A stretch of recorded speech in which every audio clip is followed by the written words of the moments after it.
Ya, tidak waris mewarisi. Tapi kita gini aja bang, sama kita bang. Meskipun warisan bapakku nggak ada sebenarnya, tapi kita sama. Tapi aku gini bang, ya.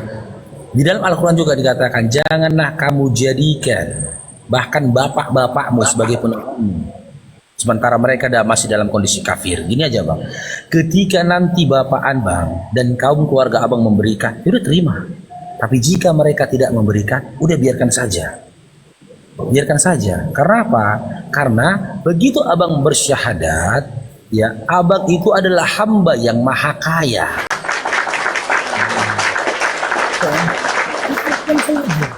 Jika nggak sampai kepada abang, itu berarti belum sesuatu yang telah ditakdirkan Allah kepada abang. Bisa jadi ketika harta itu nggak sampai kepada abang, itu adalah jawaban dari doanya abang. Mungkin abang pernah berdoa, ya Allah Tuhanku, dekatkan rezeki kepadaku adalah rezeki yang berkah darimu. Jika tidak sampai kepadamu, berarti rezeki itu tidak berkah. Begitu saja bang. Aku punya pengalaman pribadi juga ini. Bapakku pernah menjual tanah leluhur. Leluhur kami, leluhur Syarifah dijual sama dia, sama saudara-saudaranya. Apakah ketika aku dapat bagian? Nggak dapat. Nggak dapat, aku nggak dibagi. Apakah waktu itu aku marah-marah kejang-kejang? Nggak kejang-kejang. Biasa aja aku. Kamu kan laki-laki. Iya, nggak kejang-kejang aku, nggak ribut aku. Aku biarkan. Nggak, kok bisa nggak dapat Bang Paru? Bang Paru kan laki-laki. Masa mesti ku jawab lagi sama itu kenapa nggak dapat? Karena udah malam. Siap. Aku nggak ribut sampai detik ini sesuatu yang menjadi kebiasaan kepada bapakku, contoh membawa dia ke tukang cukur setiap bulannya masih kulakukan gitu loh. Karena apa? Gini bang, kita masuk Islam itu ketika kita syahadat itu yang kita cari itu bukan harta tapi ridho dari Allah. Ridho dari Allah. Apa sih yang nggak dikabulkan Allah doa kita? Hah? Kalau hanya harta warisan 1 triliun itu kecil itu di hadapan Allah. Kau itu adalah hamba Rabbul Alamin, penguasa langit dan bumi. Kecil. Aku nggak punya Lamborghini karena aku nggak pernah minta Lamborghini kepada Allah. Aku nggak punya istana yang besar karena aku memang nggak pernah meminta kepada Allah istana yang besar. Tetapi di awal aku syahadat sampai detik ini, doaku itu saja kalau aku berdoa. Ya Allah ya Tuhanku, tambahkanlah nikmat iman dan Islam atasku, istri dan anak-anakku. Tetapkanlah iman dan Islam dalam diriku, istri dan anak-anakku. Hidupkanlah aku dengan iman dan Islam, dan matikanlah aku dengan iman dan Islam. Kenapa itu aja yang ku minta? Karena memang sesuatu yang sangat berharga di atas bumi ini adalah iman dan Islam. Jangan pula gini Bang Rudi, ketika ternyata orang tua abang itu tidak menghendaki abang 1 rupiah pun dari warisan dia, ada kebencian dalam diri kita, nggak boleh. Sudah itulah ketetapan Allah atasku gitu loh. Seiring nanti kalau abang ikhlas, ya kan, sesuatu yang tidak berkah 100 juta dijauhkan dari abang, insya Allah jika Allah berkehendak akan digantikan kepadamu 100 triliun. 100 triliun. Tapi dalam kondisi kamu tetap beriman dan bertakwa. Ingat ini teman-teman ya, simak teman-teman ya. Berapa banyak saudara seiman seakidah kita yang jebol imannya, longsor imannya ketika fitnah harta datang kepadanya. Nyungsep yang tadinya sebelum dia punya harta dia sholat tahajud tiap malam. Setelah punya harta dia sibuk dengan hartanya. Dia sibuk dengan mobil mewahnya, dia sibuk ngurusi perusahaannya, dia sibuk ngurusi rumah mewahnya, dia sibuk ngurusi perhiasan dan juga kendaraannya, hingga tertinggalkan sholat malamnya. Sebelum dia punya harta, dia termasuk orang-orang yang mendahulukan sholat dalam hidupnya. Dia selalu memprioritaskan sholat dalam setiap kegiatannya. Dia selalu berupaya supaya dia bisa melakukan sholat di awal waktu. Tapi setelah dia harta, dia sibuk menghitung-hitung isi dari rekeningnya. Yang berikutnya, sebelum dia punya harta, dia adalah sosok suami yang menjadi penyayang bagi istrinya. Dia adalah sosok ayah yang penuh kasih sayang dan lembut terhadap anak-anaknya. Tetapi dia sudah setelah dia punya harta, dia lebih berkasih sayang kepada wanita lain, bahkan kepada anak yang bukan anak kandungnya. Karena apa? Karena setelah dia punya harta, dia ngelirik kanan kiri wanita-wanita. Dia tuh punya harta, anak-anak orang dikandungkannya, anak kandung ditirikannya.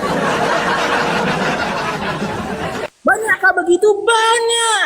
Hartanya itu menjadi penderitaan. Harta yang diberikan Allah kepada dia karena dia meminta secara paksa, dan harta itu datang tidak berkah pada dirinya. Harta itu datang kepadanya, harta itu jadi musibah bagi istrinya. Harta itu jadi musibah buat anak-anaknya. Karena harta itu anak-anaknya, anak kandungnya, ya kehilangan kasih sayang dari ayahnya.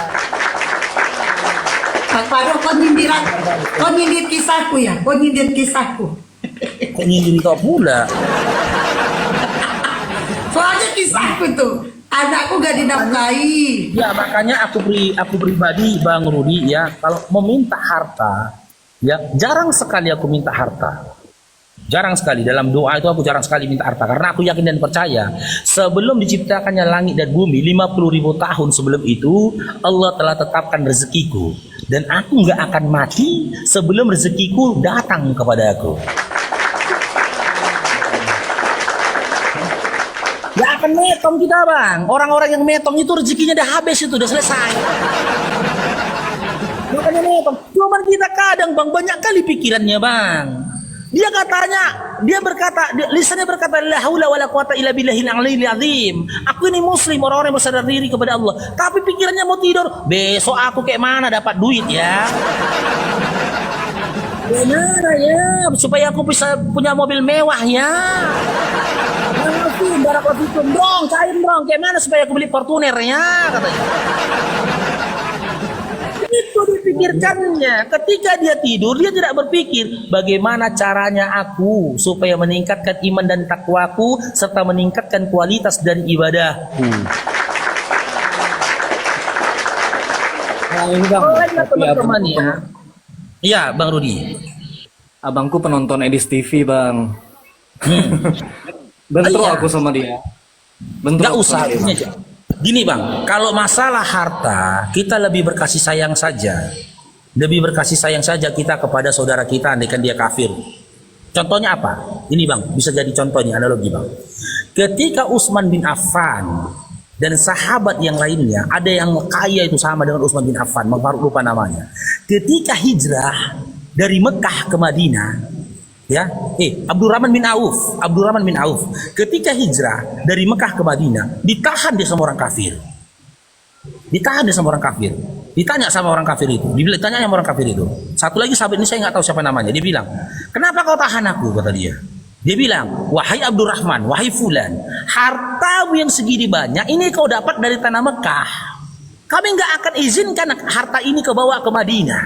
Berarti, ya seandainya aku hijrah ke Madinah mengikuti Rasulullah hanya dengan badanku, ku tinggalkan hartaku, tanahku dan kebunku, kau izinkan aku pergi? Ya katanya. Berarti yang kau menahan aku di sini karena kalian menginginkan hartaku dan kalian tak ingin harta itu ku bawa ke sana? Ya katanya. Apa kata sahabat? Ambil hartaku itu semua katanya. Ambil semua, maka kafir. Ini analoginya bisa jadi perbandingan buat saudara kita yang kafir. Kan gitu. Ambil semua hartaku itu. Karena apa? Yang ku datangi ke sana, ridhonya Allah yang ada pada diri Nabi Muhammad SAW, di mana Allah itu adalah Rabbul Alamin. Tanahku yang di sana kata Abdurrahman, kata Utsman bin Affan. Di sana kebunku, ambil semua. Pergi dia dengan tangan kosong. Dengan baju di badan sampai di Madinah, tak hitung lebih dari 6 bulan, sampai dengan dalam hitungan 3 tahun dia menjadi orang terkaya di Madinah pada saat itu. Meskipun sejatinya itu tidak diharapkannya, nggak diharapkannya bang. Ngapain kita repot-repot? Tapi kalau teman-teman ingat ya, teman-teman mengejar harta ingin berbagi kepada saudara-saudara kita boleh. Boleh, Islam itu harus kaya, memang benar. Islam itu harus kaya, tapi ketika kekayaan itu tidak datang kepadamu, jangan kau hayal-hayalkan. Jangan hayal-hayalkan. Begitu juga dengan warisan tadi Bang Rudi ya, ketika orang tuanya abang lebih berkehendak memberikan kepada mereka, saudara-saudara abang yang kafir, udah ikhlaskan saja. Karena apa? Ketika abang menuntut pun, mereka itu tidak ada hukum waris Bang. Mereka nggak punya hukum waris. Mereka hanya berdasarkan adat istiadat saja atau berdasarkan perasaan mereka belaka saja gitu loh. Begini bang, kalau menurut hukum adat istiadat aku yang paling besar bang kalau mau cerita kayak gitu. Karena kan dalam orang Chinese itu anak cowok yang paling besar. Terus apa ya? Yang anehnya tuh, mungkin kan mereka sekarang masih kafir. Mereka itu penonton edis TV bang, aku tahu. Kadang aku pulang ke rumah aku sengaja sholat depan mereka bang, bukan aku mau tunjukin. Artinya kenapa mereka tuh malah terheran-heran aku masuk Islam. Tapi itu iman pribadi lagi lah bang. Dulu kan aku Kristen, anak komsel aku bang. Anak Geraha Mazmur 21 aku. Tapi sekarang aku udah Islam. Terus yang aku aneh tuh bang, walaupun mereka kafir ya. Mereka kafir tapi istrinya itu yang malah menguasai harta kami bang. Ayahku nggak masalah bang. Yang aku kurang terima itu istrinya bang. Terus terang aja aku sharing bang. Itu yang mau aku sharing kan bang. Aku ya menurut aku ngerasa dijolimin bang. Oke. Ini aku tuh the point ya, abang jangan tersinggung ya. Boleh? Aku dari tadi belum to the point nih bang. Jangan tersinggung ya, boleh? Ya karena sama antara abang sama aku sama. Bedanya mungkin warisan abang banyak, aku nggak ada. Itu aja ya bedanya. Oke. Jadi begini bang, kenapa ada yang kayak gitu? Istrinya menguasai harta mertuanya, menantunya menguasai ininya, karena apa? Kita kembali bang ya. Harta orang kafir, jangan tersinggung abangku ya, afwan ya. Wallahi afwan. Harta orang kafir bang, nggak berkah bang. Abang punya ayah ibuku bang. Hah? Punya papa mama aku bang. Iya, punya papa mamanya abang kan? Iya. Oke, papa mamanya abang itu Islam tidak? Belum bang. Oke, apakah abang bisa menjamin harta atau pendapatan orang di luar Islam itu berkah? Enggak bisa. Seminimal yang nggak berkahnya hartanya atau dijauhkannya keberkahan dari hartanya, ketika dia menjemput rezeki yang ditetapkan Allah kepada dirinya, dia tidak menyebutkan kalimat basmalah. Dia menyebut kalimat basmalah. Aku mengkaji itu saja ya. Makanya meskipun orang tua aku tak berikan aku pun wallahi sedikit pun nggak berharap aku akan itu.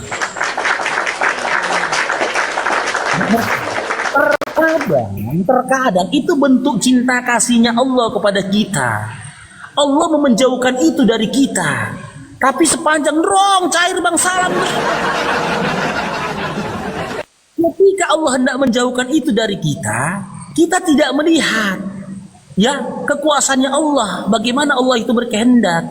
Malah kita ini karena istrinya, ini bagaimana begini, itu syaitan. Hingga muncul sakit hati. Seharusnya orang-orang beriman jika menghadapi kondisi seperti itu, malah dia bersyukur. Cair bang lembayung dijauhkan Allah harta yang gak berkah atas diriku dan juga anak-anak istri dan juga anak-anakku. Dijauhkan, itu cara Allah menjauhkan. Karena bisa jadi mungkin ini ya bangku, Bang Rudi ya, maaf afwan Bang Rudi, ketika bapak dan mama abang itu mendapatkan berkah harta itu tadi, dia pernah mungkin merampas hak orang, pernah mungkin dia menzalimi orang, pernah dia mungkin ya maaf cakep abangku menipu orang, pernah mungkin harta itu bercampur dengan riba, di mana dia berwirausaha berurusan dengan riba. Karena abang seorang mu'alaf yang sudah dijamin Allah kesucian abang dan dihapus dosanya, Allah berupaya menjauhkan abang dari harta yang gak berkah seperti itu. Kan gitu. Karena apa? Karena Allah menginginkan jannah atasmu. Tapi kita lebih mengutamakan hawa nafsu kita tentang harta tadi, sehingga ada rasa sakit hati kita kepada adik kita, abang kita, kakak kita. Kalau aku nggak ada, aku sakit hatiku bang. Wallahi sampai detik ini nggak ada aku sakit hatiku. Biasa aja gitu loh. Ya udah, karena apa aku anggap? Aku mengkajinya di situ. Memang bapakku bukan pengusaha, tapi buruh. Tapi apapun pekerjaan dia, karena ada orang di luar dari Islam, aku nggak yakin harta dia itu adalah sebuah keberkahan. Aku takut dengan harta itu, jangankan 100 juta, harta yang 100 triliun saja, aku takut harta 100 triliun itu bisa merenggut iman dan Islam dalam diriku. Itu yang penting.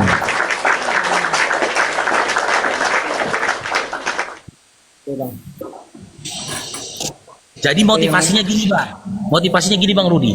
Selama iman dan Islam masih ada dalam hatimu dan kau termasuk orang-orang yang memprioritaskan sholat dalam dirimu, katakan pada dunia dalam kondisi apapun, aku baik-baik saja.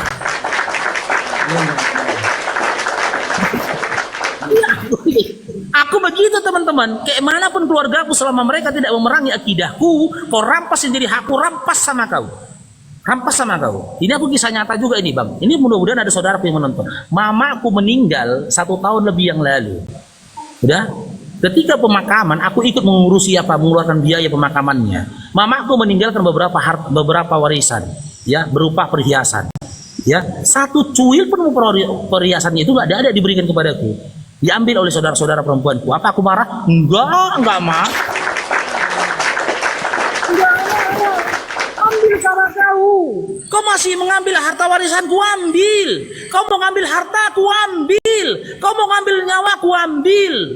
Apapun, karena apa yang kau perlakukan itu, apa yang kau perbuat itu, jika telah terjadi pada diriku, itulah kehendak Allah atas diriku. Karena sudah terjadi atas diriku, itulah kehendak Allah atas diriku. Dan aku ini seorang muslim yang berserah diri kepada Allah. Apapun yang terjadi atas diriku, aku berserah diri kepada Allah. Cuma jika bisa meminta satu hal kepada Allah, jangan iman dan Islamku ya Allah. Jangan iman dan Islamku yang diambil. Yang lainnya boleh kau ambil ya Allah, tapi jika bisa meminta, jangan iman dan Islamku. Kecil kalilah warisan bang yang dijauhkan dari kita bang. Itu bang Rudinya. Ala mu'alaf keren-keren loh, kuat-kuat mu'alaf itu. Mu'alaf itu keren-keren itu. Imannya, mentalnya kuat-kuat itu, mu'alaf itu keren itu. Tak perlu, aku kalau gini teman-teman, aku prinsip ya setelah aku Islam ya. Tak perlu ada air mata. Tak perlu ada air mata untuk dunia ini. Ya nggak perlu. Kalau boleh nanti dunia yang menangisi kita ketika kita meninggal dunia. Nggak perlu. Berbisnis kau, rugi kau sekian triliun, sekian ratus miliar, nggak perlu ada air mata, nggak perlu ada penyesalan. Tapi ketika kita tidak bisa melaksanakan sholat subuh berjamaah meski 1 hari, teteskan air matamu.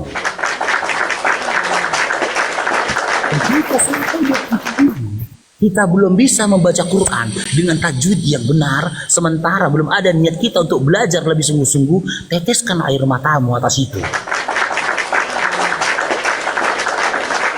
Ketika adzan berkumandang, sementara kita masih berleha-leha, masih sibuk kita dengan urusan kita, masih sibuk kita dengan pekerjaan kita, masih sibuk kita dengan bisnis kita, bahkan masih sibuk kita dengan harta kita, meneteslah pada saat itu air matamu. Kalau pada kondisi seperti itu tidak menetes air matamu, berdoalah kepada Allah, minta hati yang baru, karena bisa jadi pada saat itu hatimu sudah mati. Perlu ya, yang kau minta kepada Allah bukan harta, kesehatan bukan, minta pada Allah hati yang baru. Karena apa? Karena hatimu tidak tersentuh dan terenyuh ketika dalam kondisi itu. Kamu tidak termasuk golongan orang-orang yang berupaya untuk melakukan amal soleh. Innalladzina amanu, iya benar, sesungguhnya orang-orang yang beriman itu masuk surga. Tapi surganya Allah itu bertingkat-tingkat. Wa amilus solihati, orang-orang yang beramal soleh. Nggak enak bang, di dunia aja jujur ya, di dunia aja aku dapat nikmat bisa jalan kaki, nikmat itu jalan kaki. Tapi kalau nengok orang lewat naik Pajero, kok pengen juga aku bang, karena kena panggang matahari. Kok pengen juga aku, walaupun di dadaku ada nikmat kedua kaki. Begitulah gambaran surga. Memang kita masuk surga bang, tapi surga kita di bawah. Kita tengok surga orang ini di atas, enak kali surganya. Nyesal lah kita, kenapa aku nggak di surga yang sana? Tapi pada kenyataan kita dapat nikmat di surganya apa? Di surga itu apa nikmatnya? Kita nggak dibakar api neraka. Sama dengan tadi, kita masih dapat nikmat. Kita bisa kemana-mana dengan kedua kaki. Tapi kalau memang kita bisa mendapatkan nikmat lebih dari situ, di mana kita nggak kena panas dan tidak kena matahari, kenapa tidak? Kita ambil nikmat itu tadi, karena memang ini adalah nikmat yang diberikan Tuhanku kepada diriku, gitu loh. Bukan berarti kita mengecilkan orang yang orang yang berjalan kaki ke sana kemari, gitu loh. Drong cair kai jajan. Jadi kondisi-kondisi itu, pejalan kaki, naik sepeda motor, naik kereta, naik mobil, ya, itu motivasi. Itu semua motivasi dalam dirimu supaya kamu hidup lebih baik. Kalau amalan-amalan tadi, kita masih sholat, misal gini amalannya, kita masih melaksanakan sholat 5 waktu, jangan harap surgamu itu sama dengan orang yang melaksanakan sholat sunnah juga, jangan. Nggak mungkin sama. Kau itu masih sholat 5 waktu.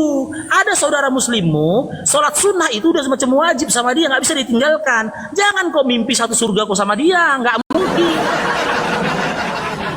Nah, ada lagi orang, dia sholat wajib dilaksanakannya, sunnah dilaksanakannya sebagaimana wajib, dan dia berpuasa sunnah sebagaimana puasa sunnahnya itu wajib bagi dia. Beda lagi derajat surganya nanti. Lagi orang, dia sholat 5 waktu tepat waktu, dia sholat sunnah sebagaimana sholat wajib, dia puasa sunnah sebagaimana puasa wajib, tapi dia jihad fisabilillah. Jangan kau mimpi surgamu sama juga sama dia. Beda. Tapi ketika di dunia ini ya, masih di dunia, kau kan diberi kesempatan untuk memilih kan? Kan dikasih kesempatan kan? Kau mau surga yang mana? Dikasih Allah kesempatan. Karena apa? Karena kemampuan dirimu sama kemampuan dia yang bisa jihad fisabilillah sama. Cuman hanya saja kesungguh-sungguhanmu dengan mereka yang meraih jihad fisabilillah itu berbeda. Begitu abang-abang. Ya, Bang Rudia lanjut. Satu lagi bang. Silakan. Itu tentang imanku yang dulu bang, tapi sekarang udah ngalim. Cuman aku penasaran mau tanya bang, apakah kitab Amsal itu bagian dalam yang disahkan oleh orang Kristen juga bang? Apakah kitab Amsal itu kan yang pernah aku baca itu kan kata-katanya juga bijak dan bagus bang. Konon katanya Raja Salomo yang menulis atau Nabi Sulaiman bang. Apakah itu ada ayat-ayat sisipan atau itu khusus untuk bangsa Yahudi tapi dipakai oleh umat Kristiani bang? Kalau menurut pandangan abang seperti apa bang tentang Amsal-Amsal? Oke. Ya, aku tidak mau terlalu condong ke sana, tapi ada hal yang lebih penting dari sana. Oke. Jangankan kitab Amsal, jangankan kitab Matius, Markus, Lukas, Yohanes. Seandainya di atas bumi ini bang, muncul Injil yang asli, Taurat yang asli, Zabur yang asli, maka Zabur, Taurat, dan Injil yang asli akan takluk kepada Quran.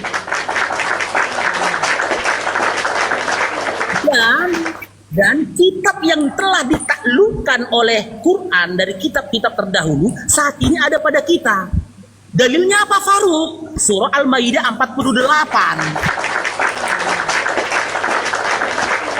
Quran itu adalah hakim atas kitab-kitab terdahulu. Jadi ibaratnya bang, kalau dianalogikan, ini ada proses belajar mengajar di dalam kelas. Ada 3 murid. Murid pertama namanya Zabur, murid kedua namanya Taurat, murid ketiga namanya Injil. Nah gurunya namanya Quran. Gurunya namanya Quran. Nah, ketika diberikan ujian antara 3 murid, Zabur, Taurat, dan juga Injil, yang menentukan mereka benar atau salah, ya pasti guru. Siapa gurunya? Quran.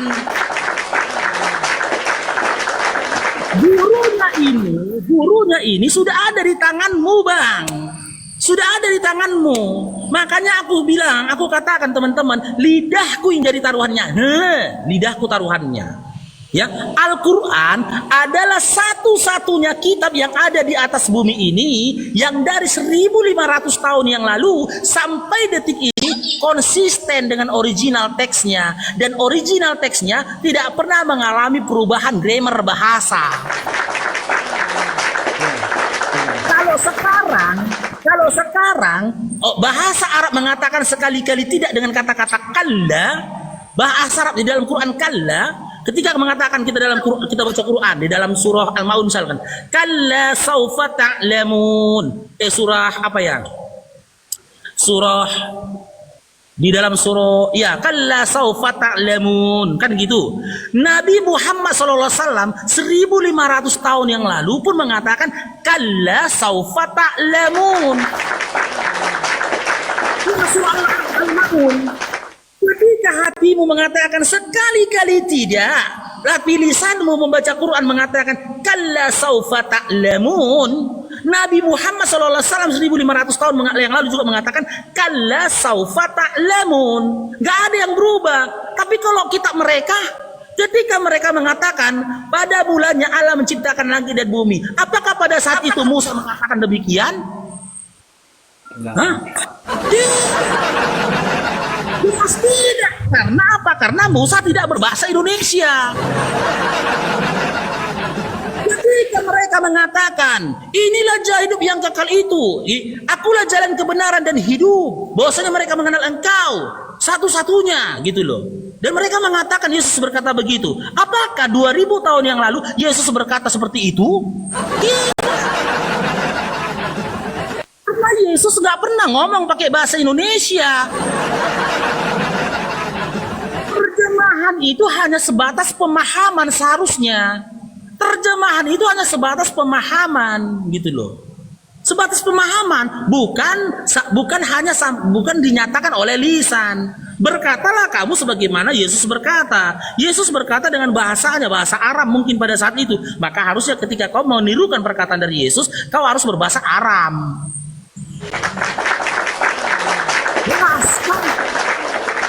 Jadi ketika kitab-kitab terdahulu saja dihadirkan di atas bumi ini, maka kitab-kitab itu akan membenarkan Quran. Untuk apa abang memikirkan benar atau tidaknya kitab yang diproduksi oleh LAI? Itu kan produk LAI, wrong. Terjemahan itu produk LAI. Bukan produknya Musa, bukan produknya Yehezkiel, bukan produknya Salomon, bukan produknya Yesus, bahkan bukan produk Matius, Markus, Lukas, Yohanes. Kenapa? Orang-orang yang disebutkan tadi berbicara dengan bahasa kaumnya, bukan dengan bahasa Indonesia. Oke, Bang Paro, ini ya, Bang Rudi ini kan mualaf ya.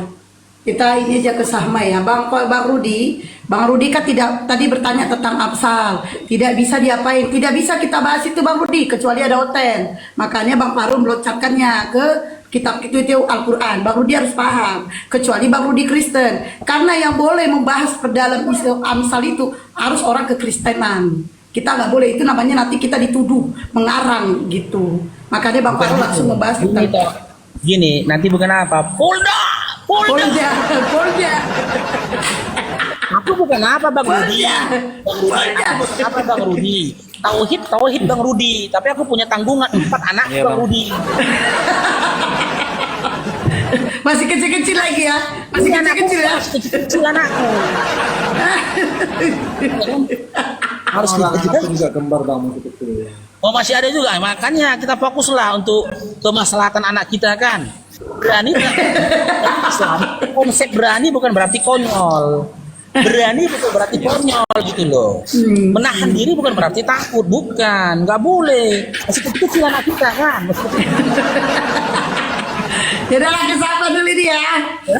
Oke, Sahma Ingot Girsang, Sahma Girsang, Sahma, Bu Sahma selamat sore. Bu Sahma dibuka mute-nya Bu, yang ada gambar mic ditekan. Bu Sahma, oke bantu ya. Nah aku bantu. Buka itu ditekan, nyalakan Bu, nyalakan. Bu Sahma. Bu Sahma. Aina sudah foto udah mar TikTok. Belajar matong, nggak betul. Nasi foto kamu udah mar TikTok. Belajar sama loho. Lama ho. Oke. Raja Singa, selamat sore. Agama apa? Raja Singa. Sore. Agama apa bang? Oten. Oke, orang Kristen ya. Kenapa melakukan Kristen?